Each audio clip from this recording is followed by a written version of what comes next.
រៀបសួរបងប្អូនទាំងអស់គ្នាដែលស្នេហ៍ដល់បាក់សីកីឡាផ្លែដៃទាំងបងណាបាទសម្រាប់បងប្អូនយើងបាទចង់បានកូនអាវ៉ែនេះបងប្អូនបាទ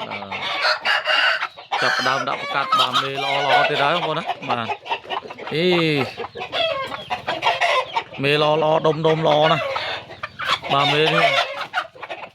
គីឡូបាទលើ20ហើយបាទមិនក៏ខាំនេះហ្នឹងនេះមេនេះដុំស្អាតគីឡូលើ20បងប្អូនមក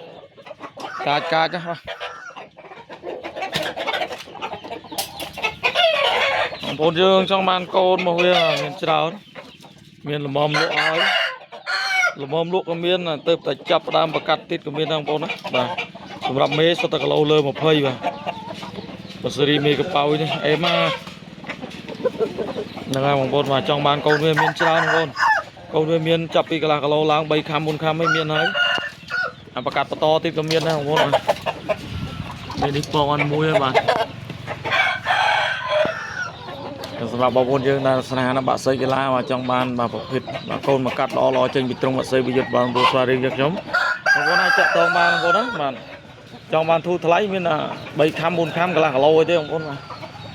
ពេញជុលហើយរៀងថ្លៃតិចបងប្អូនបាទ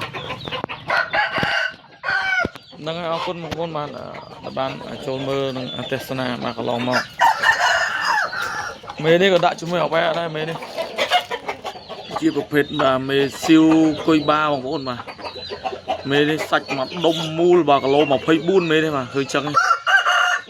ប៉ុន្តែដាក់ចូលមេនោះអត់បានទេបាទគាត់តែចាប់ឲ្យជន់ម្ដងបានបងប្អូនបាទដុំល្អកតុយមកច្បិចទេបងប្អូនបាទកូនមេនឹងមានច្រើនមានចាប់ពី4ខាំ3ខាំកន្លះគីឡូអីមានបាទឥឡូវចាប់ដើមពងទៀតហើយអរគុណបងប្អូនយើងដែលបានចូលរួមទស្សនាកន្លងមកបាទចង់បានគោលប្រកាសល្អចេញពីទ្រុងបាក់សីវិយុទ្ធយើងខ្ញុំបងប្អូនណាតំណមកកាន់ Telegram បានគឺ088 43 48 88បងប្អូនអរគុណមកសូមជម្រាបលា